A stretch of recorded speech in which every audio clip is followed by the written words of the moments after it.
We buy a lot of collections, don't we, Russ? Yeah, we get a lot of collections in. We also get a lot of random stuff that gets shoved in between those comic books, on the sides of those boxes, sometimes in the comic books themselves. Oh, yeah, that happens all the time. And I have people who they bring me collections. I had 2 collections on Friday. I had 1 collection on Saturday. I have another collection supposed to come in on Wednesday. And we get these collections all the time. And sometimes they're in good condition, and sometimes they're well taken care of, and sometimes they're not.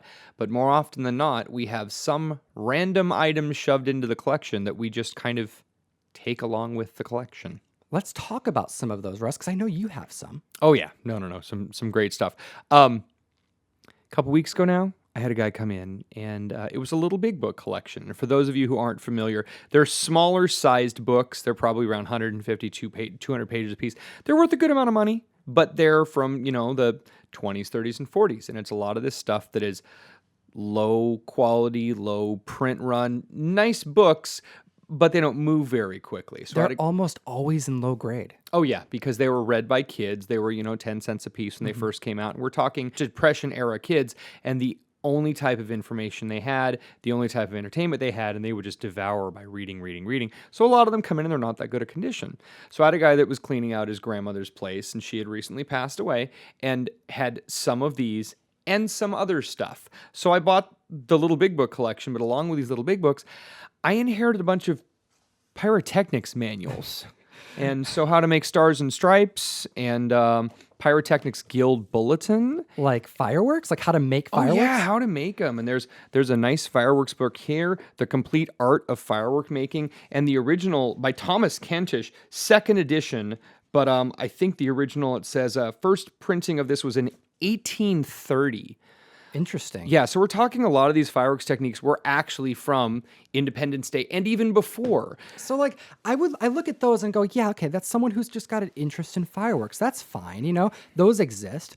But this one that's in front of you is the one that's a little alarming to me. This one's even more. So this has big notes on it, big X's, what works, what doesn't work. It's been used.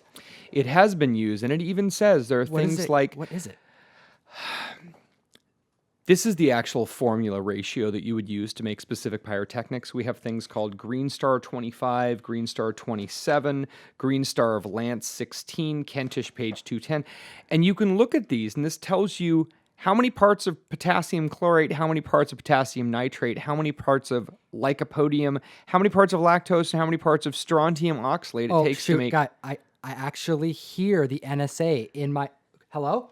Yeah. Oh... No, it's just a podcast. Which is why we are not giving any of these or showing you We're any of this right now. Books. It's okay. We want to not get anyone in trouble. But this is amazing because I'm flipping through this going, this could really probably get someone in trouble if you didn't know what you were doing. And it was just in a random collection. In a comic book collection, right? It happens. Super cool. Love it. All right, so let's move on to something a little bit more lighthearted because I don't want to think about someone using that for the wrong thing. We have, coming out of nowhere, Sinbad. Because, what goes with comic books more other than Sinbad? Now, Sinbad is so good. And how did this happen? Aaron, be positive, Sinbad. And it's an autograph, like legit Sinbad. It is an autograph of the comedian Sinbad. As I was going through the rest of the collection later, there was actually a note that said, Sinbad autograph, do not throw away. So there was 2 separate finds. Right. It was over a 5 long box collection. And in one of the boxes was, Aaron, be positive, Sinbad. So Aaron was really proud of the fact that he had a Sinbad autograph and probably met him, at the Tulalip or whatever after a WB podcast. Who knows? And Aaron was really proud of the fact, and he wanted to make sure that he didn't throw away Sinbad's autograph. 'Cause he knew it was in there somewhere. He's like, okay, so he made a note. He put it somewhere else. Don't throw away that autograph, I care. There's an autograph in there. I got to sell this, but But Aaron, be positive. Look at that. And those are words of wisdom drawn on small graphing paper by Sinbad. You don't have to do any more searching for Neil Gaiman keys, scarce books anymore, Russ. You got your grail. My grail Sinbad. is a Sinbad autograph. Well done. Right. Well done, and thank you. Now, sometimes, I mean, those are fun. You know, you can imagine someone who's just got a book collection. You can even imagine someone who's just like collecting autographs because comic books are collectibles.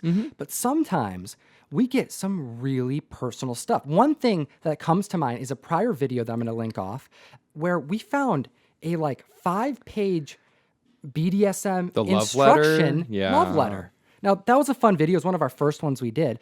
But you have also another item that's quite personal. So this is, it's for a baby. This is actually a strap, and we're not going to release the name or anything, but it talks about what number it was and the date of birth and that it was a boy. And just interesting that someone would sell a collection. Now, I have these for my kids. Sure. And it's something that you're proud of. And you go to the hospital and your child is born, and you have it on the wrist, and you snip it off, and it is definitely a memento. And sometimes we get things like this in a collection. Yeah. And you kind of wonder what happened or whether they meant to do that. And unfortunately, like these collections pass so many hands because that could be in between a couple comic books in and bag and board, you know? And I've had people who they're garage sailors or storage hunters.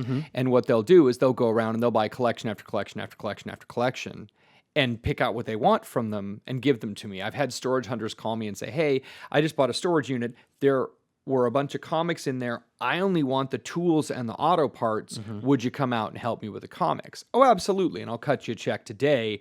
But if it's passed from a hand to a hand to a hand, or there was a foreclosure, or God forbid someone passed away, we don't always know where the provenance of these items are. So getting something like this is personal and interesting, but it always leaves you wanting to know more. And I also want to know, have you ever found anything like interesting in a collection that wasn't a comic book? Maybe something stuffed in the pages? Let us know in the comments below. We would love to hear. And if we're able to do more of these found items, yeah, we will.